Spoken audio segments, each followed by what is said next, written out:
Well, hello and welcome to the CRM Zen Show, where we talk about all things Zoho. This is episode 380, Important Clues in Your CRM Timeline, recorded for Friday, November 7th, 2025. From Zenatta Consulting, I'm Tyler Colt. I'm Greg Belnap, and let's get right on into the show. All right, let us do it. Hopefully I emphasized that title properly. I think I stuck the landing. I think it's going to get across for the audio listeners. The video, you guys always see the pun. You can kind of read the play on words based on how we write it. So for the audio listeners, it'll make sense when we get into our first news story. All right, so with that, let us jump right on into the news.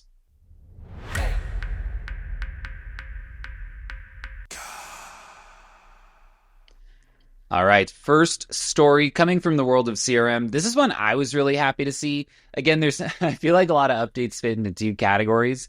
There's like the ones that everybody is going to love, and then, three. There's the ones that you're kind of confused that they got done.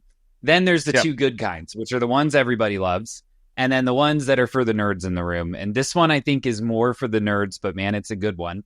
So this is about timeline tracking in Zoho CRM. As you know, inside of a CRM record, you can click in and see a list of almost all the updates and things that have happened to that record over time. This is closing a bit of the gap where now you're going to be able to see updates that came from an import, as well as via bulk write APIs. These are basically like two different types of bulk action where you're touching many records at the same time. Now, Timeline has always worked for updates via a single API, like update that one contact. But if you ran a script that, let's say, updated 10 contacts at the same time, which is like how you would want to write that script in that scenario to be more efficient, those type of updates have just never showed up inside of the Timeline. And now they do. So if you're looking here, you can basically see, hey, it was updated via this import where you imported this spreadsheet with the name, which I like. I like that it includes that, because then I can kind of know, like, hey, that wasn't my spreadsheet, or, it was this particular one that we need to review. Really nice. I'm really happy to see this. You can also now see it in audit logs. You think, Greg, I think you've been able to see import updates in the audit log historically. Maybe I'm wrong, but they are noting that they will also show up there. So just bulk actions in general supported much better in the timeline. Well, so what you saw in the audit logs before was just that an import happened. Okay. And so I think what they've added now, so like for our YouTube viewers, they're showing that you always got their example, like Jan Tvatsna imported 10 leads. That was always there. But now it's saying which leads got updated as part of that import. I think that was missing previously. Got it. But this is a huge one for us, because before we were only ever able to figure out that, and usually we care about this more when something is not going quite right and we have to go and figure out like what's going wrong. And in the past, we've just always had to kind of like infer if an import happened and you just read be the like, tea well, leaves. let's see. I see that 100 records all got edited at the same time, or they had the last modified time at the same time, all at once. So these were probably all imported, or and then it was more like saying like, well, it doesn't, based on context clues, I think there was an import here, so it'll be really nice to just have that answer from the get-go. Especially too, because when you're trying to hunt down something that went wrong, like imports have always shown up under import history. They don't give you a lot of details about what exactly happened, but I could go in and, to Greg's point, go, okay, these 100 records all have a modified time of 11:15 a.m. and an import did happen at 11:15 a.m., right? The ones where it gets even more nebulous is when there's a bulk action via API, because that doesn't like go in a list where I can just see all of those. Like sometimes we'll actually add modules to CRM and like write just that type of stuff to them for our own purposes. But like by default, if I'm just a normal user and I didn't think to do that when I was setting up some scheduled function, that's where you really have to read the tea leaves, where you're like, okay, I've got a scheduled function. It runs about every 2 hours, because as you know, there's a little bit of drift with those. Yep. So it's a lot of inference, like you're saying, or kind of guessing and checking what may have happened. I love just being able to go in and see like, oh yeah, no, that was via bulk API. Like that's what happened. And I can work backwards from there. Sometimes clients, they'll joke me like, how'd you figure that out so quick? And it's like timeline. I always go there first because it just gives you a lot of info. And now it gives even more. So I'm really happy to see that. Again, definitely one more for the nerds in the room, but keeping the nerds happy is well worth it, in my opinion, as a nerd. Next one up here from Bigin. Haven't seen too many updates for Bigin lately, probably because it's got so many features. This is a nice one. Drafting and scheduling emails directly within Bigin. I'm a big fan of scheduling emails. Like sometimes I will get, a tailwind and I'll do a little bit of work in the evening, and I don't really want to like buzz a client with an email at 8 p.m. if I just happen to be working for whatever reason. So I actually schedule a lot of emails myself, like as part of my workflow. So yeah, this is really nice. You can basically schedule them out. Also nice if you know that there's a certain kind of like time of day that somebody answers most often or is more likely to read it. You can go ahead and just schedule those out. And then they do also, the one that I like care about a little less, being candid, but is still nice, is that you can save those things as drafts. So it's like, hey, I started working on it. I'm going to come back and finish the email later. Just a nice one to have, and a type of feature that makes a lot of sense in Bigin because it's really geared around doing this type of thing, right? The core CRM stuff, the emailing, the follow-up, the checking in. So I think this one will make a lot of people pretty happy. Yeah. And point of clarification, Bigin, the system already does automatically save drafts, but just not like if you wanted to make sure that what you just finished writing is included in the draft, because I think it does. I don't know exactly what, schedule it saves those drafts as you're working on them, if it's like every 2 minutes or something like that. So yeah, don't worry if you forgot to click that button. Odds are there's probably at least most of your email is still saved as a draft somewhere, but it just doesn't count every keystroke. So if you wanted to click that button as a little safety push, just right at the end. Yep. Like me with all my video games, where I always, when I go to save something, I click save like 3 times. I save like 3 different versions of the file. Oh yeah. Why not? Redundancy, right? Never hurts to have redundancy. You lose that progress. I will also mention one thing that is pretty cool is if you're looking at like your pipeline, you can actually go in and see all the emails that are scheduled in one place under these 3 dots. So you can see all your drafts and all your scheduled emails either to a pipeline like a deal or to a contact record. So that's pretty cool too, just if you wanted to see like which I've got these handful of deals, which ones have I already kind of set up that next step. You can see that without clicking into each and every one of them. Yeah, including a button on there that you can just send the email out right now, right? Or I also assume cancel it if you're like, you know what? Yeah. Let's not send Never mind. Never mind. So yeah, nice suite of updates there for Bigin. Pretty core workflow stuff that I think will be useful for quite a lot of people. Next one inside of Zoho Desk. I do like this. This is setting up article templates for your knowledge base. So essentially, an article template is like some preset formatting and structure that you can add so that if, let's say, you have a handful of different people that are authorized to create articles for the knowledge base, you can feel more comfortable that they're all going to fit the kind of structure that you like, right? So this is like, hey, I want a title, I want subheadings, I want one layer lower of subheadings, and then I want bulleted lists, right? Whatever your format preference is. Again, just circle back to kind of the ongoing theme with Desk. Knowledge base is going to become more and more important, or even sometimes required, if you do want to take advantage of a lot of the AI tools coming out. And this is just one less point of friction, right? Like if I'm a user, it's like, hey, I don't need to worry about how to structure the article. Management's already set that up for me. I just need to fill in the content, right? So a nice one to have for sure.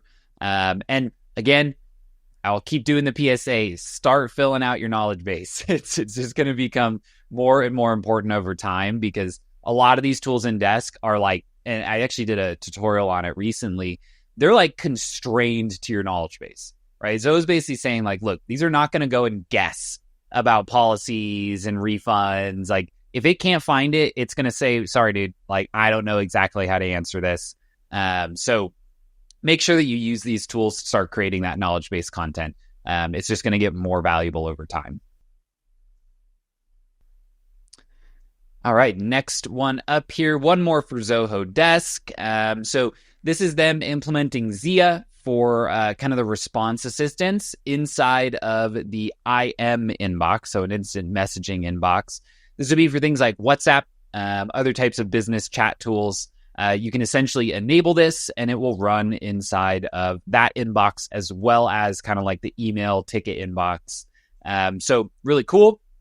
Again, this essentially is going to be able to, looks like, summarize, kind of pull specific info about them, do some of the analysis of the chat and kind of give you some of the tone or sentiment around it. Again, we've said this a couple times, like sentiment is going to be probably the hardest one to rely on. Language is really complicated. It's just not super clear every time. But just more of these Zia tools getting deployed into more channels is always a good thing. Yep. Now it is interesting that that given our conversation just about like the knowledge base articles and desk and being like kind of a constrained thing, in the picture example of the suggested reply, it is a suggested reply of saying, yes, we offer a special discount for some customers. Use the code WELCOME10 to get 10% off your first order. As always, just make sure that before you click on that suggested reply, that you do in fact offer that 10% off discount. It looks like it's pulling from like a previous conversation that has happened between a customer and a real agent at one point. Yeah. Where a real agent said, welcome, you can use WELCOME10 to get 10% off, but still you'll want to double check and make sure like, oh, does that still apply in this context and situation, that kind of thing. Yep. But it's one of the biggest things with AI. It's like an extremely eager assistant that knows nothing. It knows nothing at all. It knows how to do things. It's got a lot of tools in its toolbox, but it only knows what you've told it. And the more that you kind of use it in that way, just a very eager, but it's a weird combo of really smart and intuitive and just dumb as a box of rocks at the same time in terms of facts. It doesn't know facts. So the more that you kind of give it a set of facts, the more useful it can be. This one I will mention, the language that Zoho is using is a little different in terms of it's using both your knowledge base and generative AI.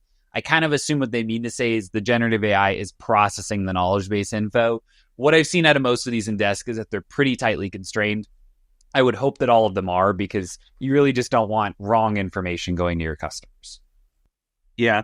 Well, and I imagine the generative AI is also about like converting your knowledge base article into something that's, because the language and tone you use in a knowledge base article is much more kind of matter of fact and straightforward. Whereas when you're sending an instant message reply, you want it to feel a little more personal and conversational.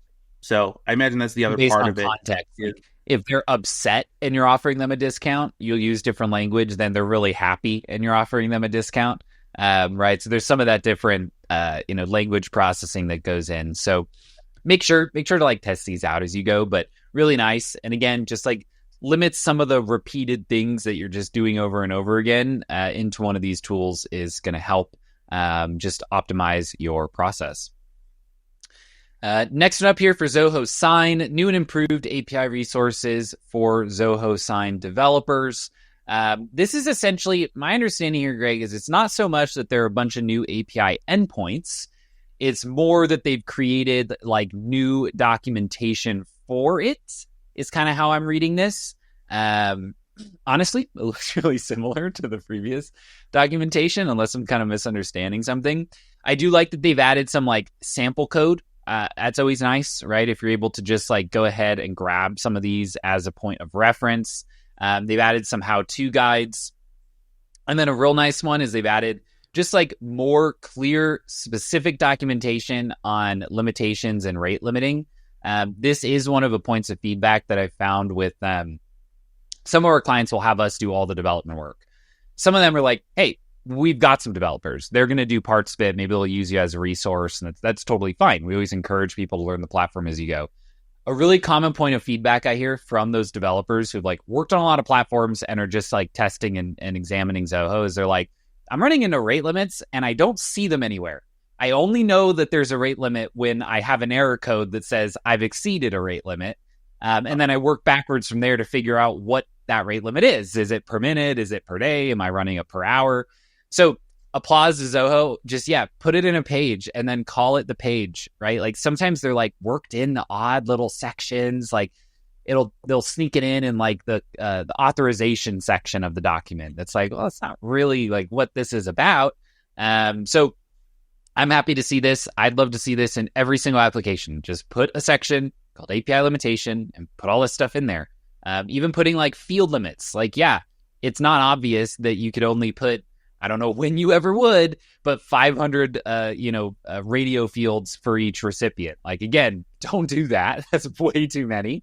But I still just like seeing that it's here, right? It just doesn't hurt to know exactly what all these limits are. So like one would be one for payments, right? You might have two payment options and, it's relevant to know that you just have that one. So really nice. Applause to them for just making this stuff transparent and right in front of you because it's not always super obvious and it is extremely important. Yeah. I think they've been quietly updating this documentation over the last couple of weeks or months. Because like you said, it looks kind of the same to you. And I think that's because I think they've been adding these because I remember seeing some of these sections, like a month or two ago. I think they've been slowly adding to it. And now that they've finished adding to it, now they're putting out a formal announcement like, hey, we've got all this new stuff we've just put in the API documentation. Got it. Now, I have never really worked on white labeling before, so I don't know if that was a new addition.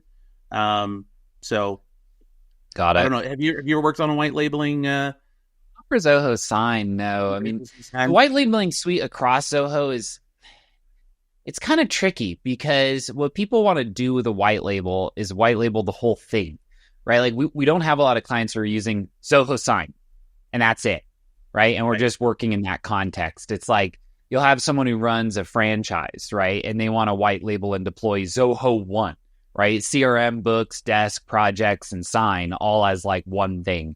And there just isn't really like a way to do that makes a lot of sense right now. So we don't do too much work with white labeling. The one last thing I will mention before we get off of this topic is for those people who have done a lot of development outside of Zoho themselves, they're probably very familiar with Postman. Postman is a tool that you can just use to like test an endpoint, right? Send it some sample data, really easy to use and to configure. Inside of Postman, there are things called collections, which is where someone like Zoho can basically give you a file that you can download and just put in your Postman that has all the endpoints. So if you wanted to just easily test, you don't need to manually go in and structure everything. So they basically now have a Postman collection that you can just go and grab and upload and play around with in your Postman environment. So just, again, making it easier for someone who maybe isn't like a Zoho pro, but knows their way around an API to do some of that testing and exploration without having to start from scratch. So big fan of Postman collections. Yeah. So like the instructions saying here, get in there and fork it. Just fork it. Just fork it. Fork it.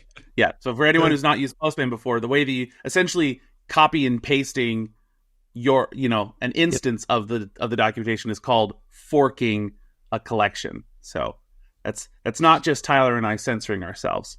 Yeah, fork it. We'll do it live. That was me censoring myself. Fork it. Next one up here and last for the news section is a redesigned quotes module for Zoho Billing. So Zoho Billing is the rebrand and rename of Zoho subscriptions. This is what they did when they added some new features around like the subscription and sales of products along with those subscriptions.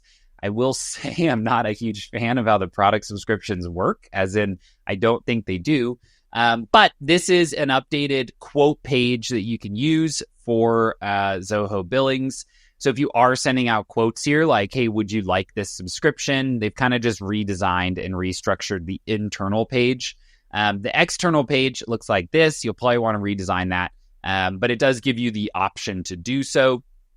They kind of have as well these tabs for associated records. So if you did want to see like the invoices that came out later or any related activity, and again, this is mostly a UI update, nothing too crazy. But again, I always like to be able to see at the minimum activity logs. Looks like they've split those out from comments, where inside of like Zoho Books, they're the same section.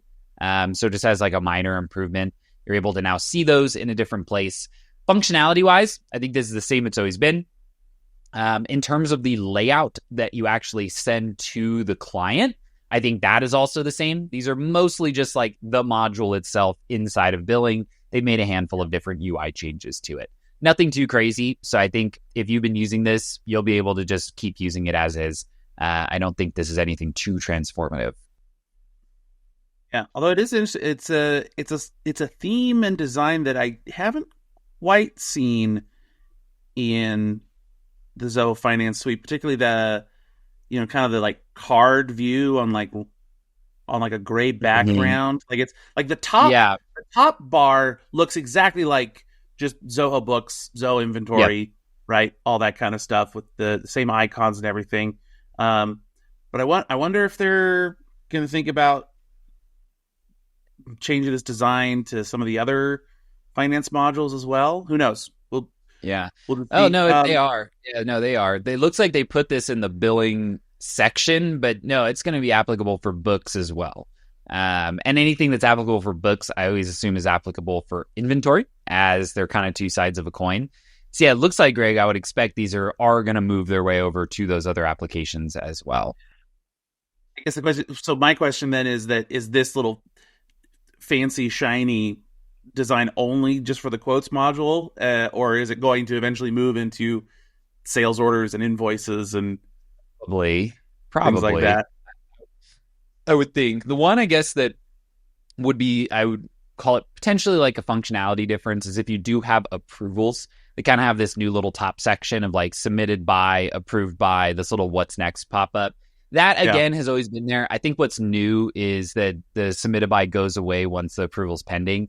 And then once it's approved, you now know who's approved it. So it kind of moves over to that next person in the chain. So again, nothing too crazy, nothing you need to worry about, but just expect a minor difference in look and feel next time you're in that quotes module. All right. With that, I think we're ready to jump over to Club Zenatta and check out our code share of the week.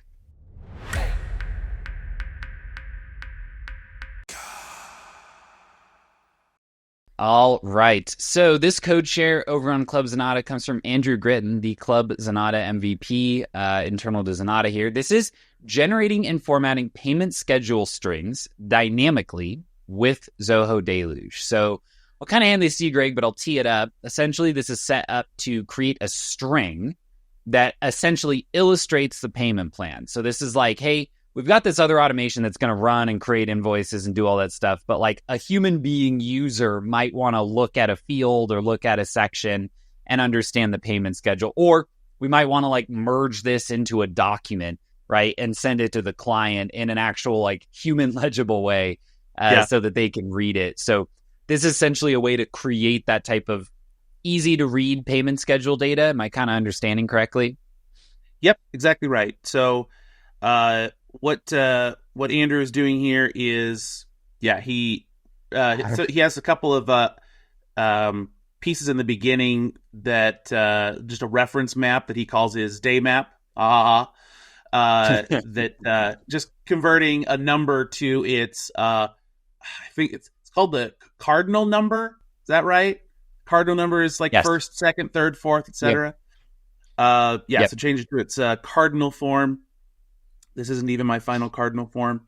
Then keeping that in the back burner, then you use a little snippet that we've used before to, if you have a, so this particular client had like fields for saying how much money a client was going to owe and then how many installments they were going to have. And those were two separate custom fields on the record. And so the next thing that you do is you set up a for each loop, but you have to we had to create the list first of, well, how many entries should there be? So we set up the string, pad the string, change the padded string to a list, and then you now have a for loop size of the number of payments that are expected. And so So then each going through loop there, here would be like one expected payment, right? If I had exactly. 5, I'd have 5 loops. Got it. Yep. And so then his next section of the code there is now we're inside of that for each loop and saying, all right, so based on the intervals and how much money in total needs to be paid, first off, what invoice amount should be on, each payment, because it'll be even amounts until you get to whatever the last one is, which might be less if it's like, because you could define like, oh, I want them to pay, $2,000 a month, but their bill is only for 9,000, right? Then you would have like one last month would be only 1,000. And then the other part is calculating the interval, which is also another custom field on that record of saying, okay, we want the invoices to be created every month or every quarter or every week. So depending on what the unit interval is, we calculate for this little for each loop, this particular invoice, how many weeks out or how many months out from the original first invoice date are we? Then again, taking all those date components and then converting them into the string format that you want with that cardinal date in there to make it more human legible. Then we do a little bit of regex to convert that amount into a currency format, adding the commas in the right spot. Field, if you take currency field from CRM and just merge it into a document, it just shows up as a decimal, right? Mm-hmm. It doesn't actually put in a currency symbol, and you just want that thing to look proper, right? I think the main use case of this in my head would be some type of client-facing thing, right? Like, here's what your schedule is going to be. So they just take it, make it look proper, right, as a currency value. Yep, and then just go through each of those and then just put them into, because at the end this was adding to, I think, like a multi-line field to just kind of be then they could just kind of merge that directly into an email or a template. Nice. Yeah, so they have an example of what it would look like at the end. Payment 1, parentheses, November 1st, 2025, $1,500 with the, with the comma in the right place. And then all the subsequent payments after that, that you can see the first payment had a slightly different value than all the remaining ones. So this also accounts for that. If you had that'd be like that initial payment that was defined up here, which could just be the same amount. If you just charge the same amount every time, then that would just match. Okay. Yep. Got it. Very nice. And then finally, and then finally he just puts the full script down at the bottom without any of the breaks. I like the way this is structured. Shout out to Andrew. I like this kind of like take a section, define it. I know we do this on a lot of them, but I haven't mentioned it. So shout out to each of the devs that do it this way. I think it looks really nice. Like, this is what we're doing with this block. This is what would be in there. Really nice one. Again, kind of niche, but cool thing with this is it does feel like one that's universal is always a dangerous word to use, but like, you could kind of run with it. It pretty much does this. So if you need this specific thing where you take payments over time, like, should be relatively plug and play. So yeah, shout out to Andrew and shout out to Nick, who hopefully is going to just use this, because it sounds like this is something that they really actually need for a new thing that they're doing. So we love when the timing is right. This code share, as always, and all others live over at club.zenatta.com under the code share. Totally free community where we post all this code, we answer questions, we post all the news, including the things that don't make it into the show. Lots of like mobile app news or kind of minor application updates. It's also where you can ask a Q&A for Zenatta that we do try to answer as often as we can. So head on over to club.zenatta.com and sign up for free if that is of interest to you. With that, let's jump over to the website and check out what's new on zenatta.com.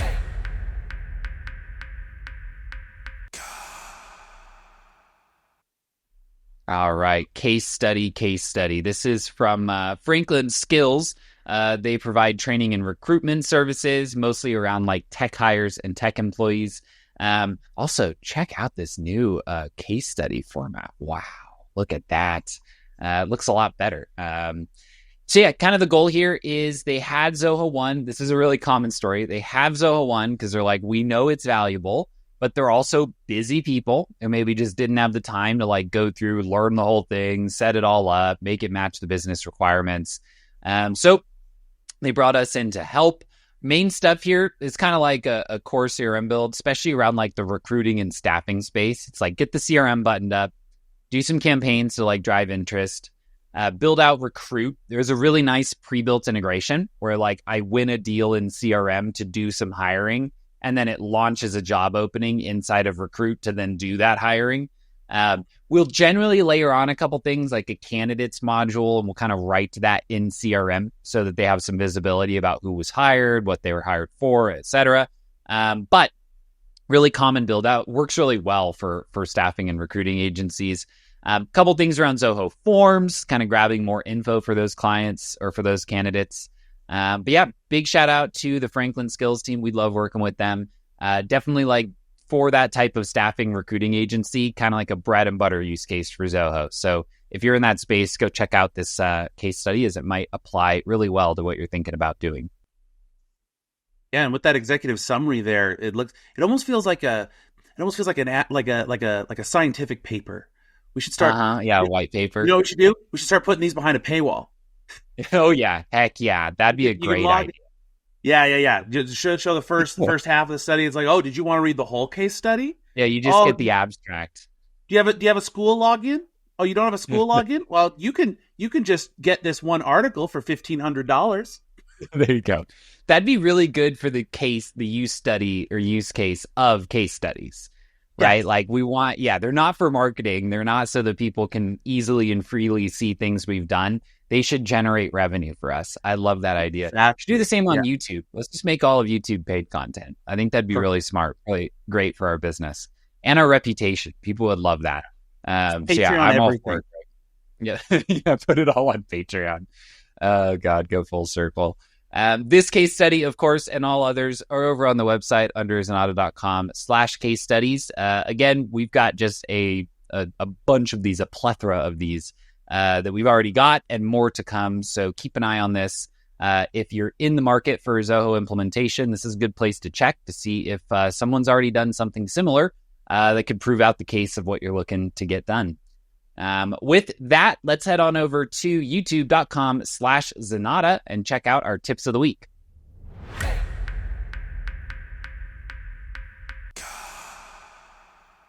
All right, double header this week in the world of kind of the user training side of videos. We made a video maybe like 2 months back that was a little different than our normal video, and it was for CRM, and it was really how to use it, right? So like assuming that somebody has set up some of the basic configuration, how does it actually work when like a day-to-day user logs into CRM and like does some stuff, right? They work their leads, they send some emails. People love that video. We got a lot of great feedback on it where it's like, yeah, I need this, right? Like, and a lot of our content's really around the configuration and setup, more targeted at like an admin. But so people really love that video. So I did 2 more. I did one for Zoho Desk as well as for Zoho Projects, just kind of going through that like core user experience, user training. I do still think these are probably useful for the admins as well, because I do layer in some like, it should probably look like this. And if it doesn't, it might be a suggestion for your team. Go through some of the best practices and like things that I've seen work well. Like one inside of projects is like, hey, if you want to see all your tasks and you want them to sort based on when they're due, go ahead and ungroup things. If you group it by project, it will just sort within a project. So lots of little tips that I try to layer in throughout these, and hopefully they'll be useful for everybody. The goal, again, is to kind of just highlight how does a user actually spend a day inside of these applications doing their job. So a good one to circulate with the team if you feel like you could use a bit of a refresher on some of that type of training. Yeah, I would definitely say that admins should also take a look at this as well, because if you're used to just logging in as an admin, you forget your privilege that you have as an admin of all the things you can see and all the functionality you have, and then you tell your employees like, just do this and this and this, and then they're like, but I can't do any of those things. What do you mean you can't do any of those things? Well, that's not I don't have those permissions, boss. Yep. So it's good to remember what your little guys see.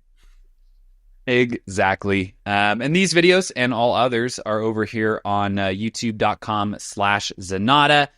We've got the tips, we've got the training, we've got the podcast, we've got the news, all that good stuff going up every single week. Generally shooting for 4 videos a week next week. We'll see. Might be more like 3.5. But I always do recommend checking out the channel for all of your Zoho information needs. And as always, leave us a comment here or on any of the videos that you're watching about things you'd like to see in the future. These ones went up the priority list because we got a lot of comments saying like, hey, this video is great. I also use Desk. Please do this for Desk. I would love to see it. And honestly, I'll look behind the curtain. I don't always have an infinite font of ideas for videos. So I am very receptive to videos that people want us to make. So let us know if you're seeing this appeal for input, you've made it this far in the podcast. So you're kind of an elite viewer. So I always take your guys' comments seriously and try to get those out on the channel as quick as I can. So yeah, we're always open to input and feedback on these videos. We make them for you. So let us know what you think. With that, I think ready to wrap up here for this week. No, we're not. We're not ready to wrap up. We have one of our favorite segments prepped for this week. Let's jump into Ask Zenatta anything about Zoho.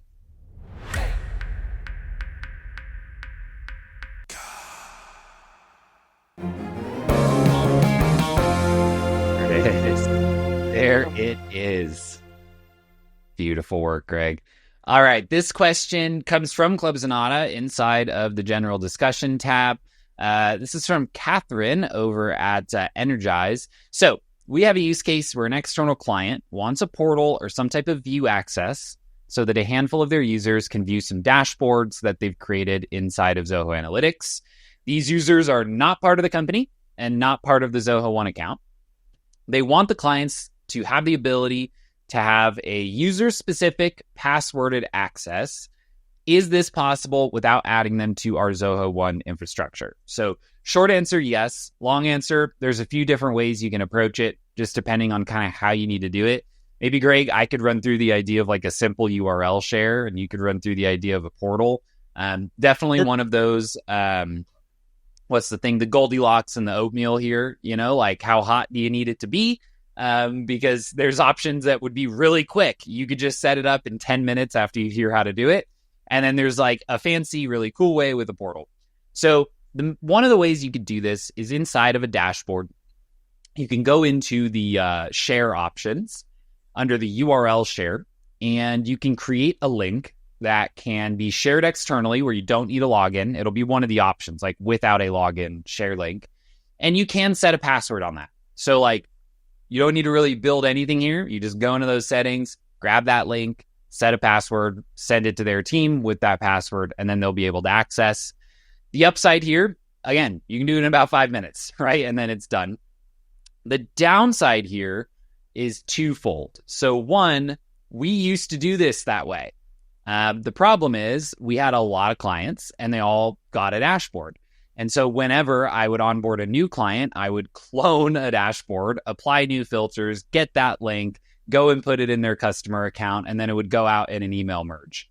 If you're a type of business where it's like, hey, we don't work with a lot of clients. We have a small handful of clients that are extremely important, extremely high value clients, then that scalability issue really might not matter. It might not be worth building out a whole portal because it's like, we onboard 4 clients a year.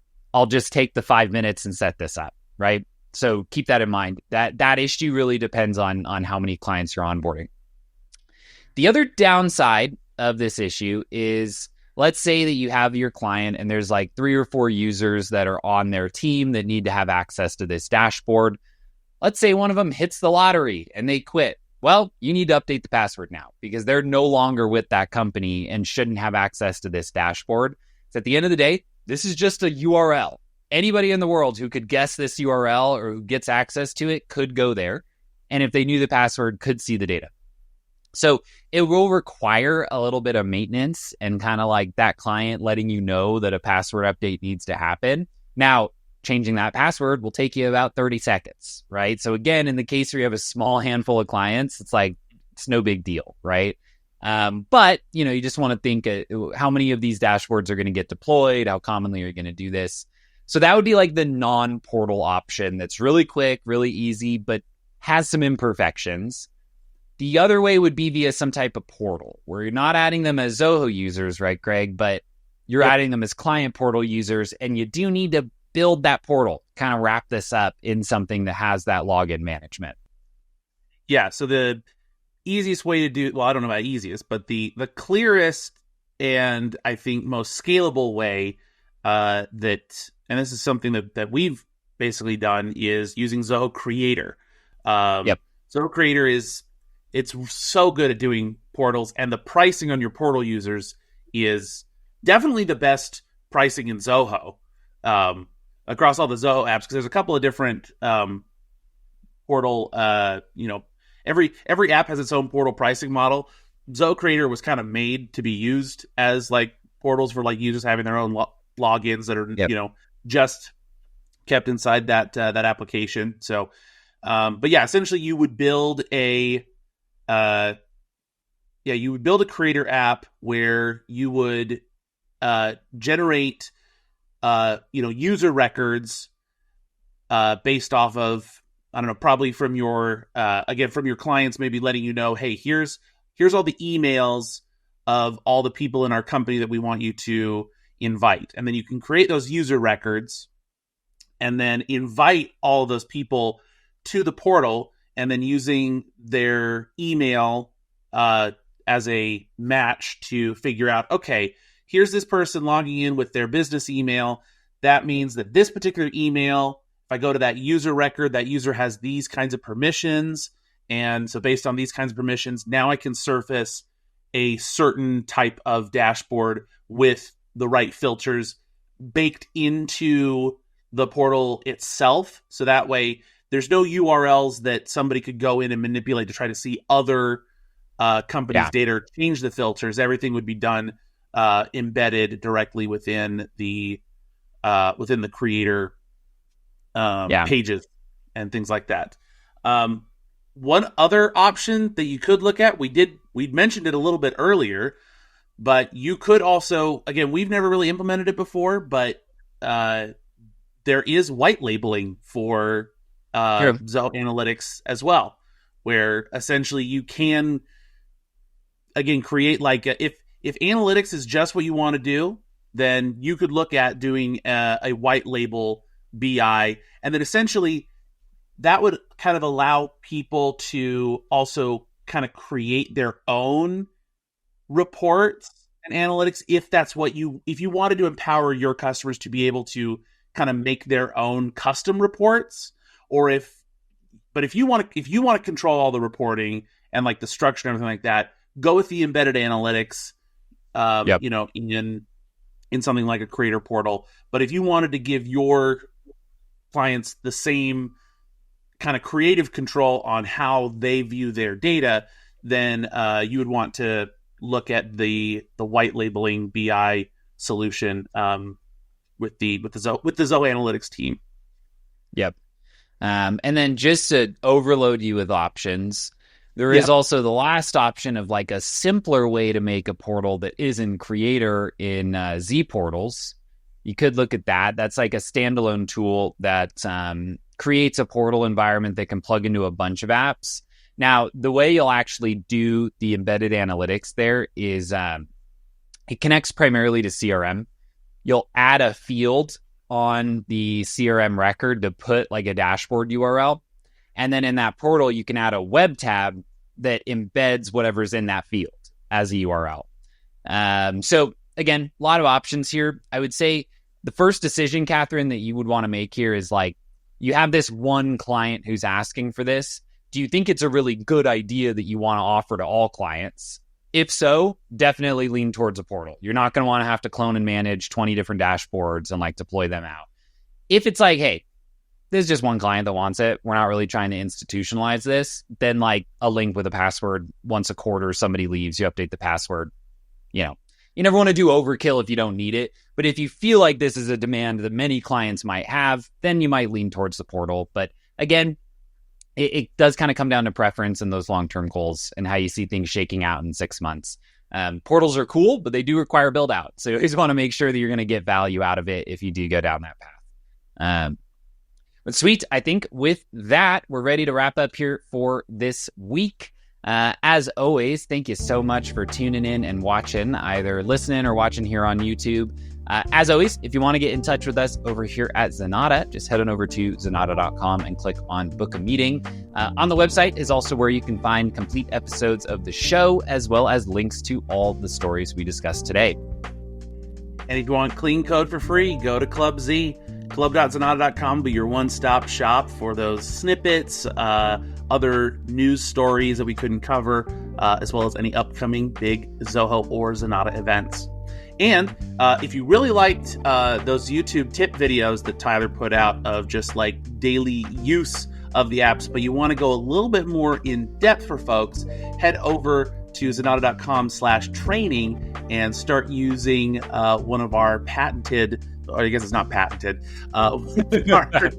tried and true training courses on CRM, desk, projects, and marketing.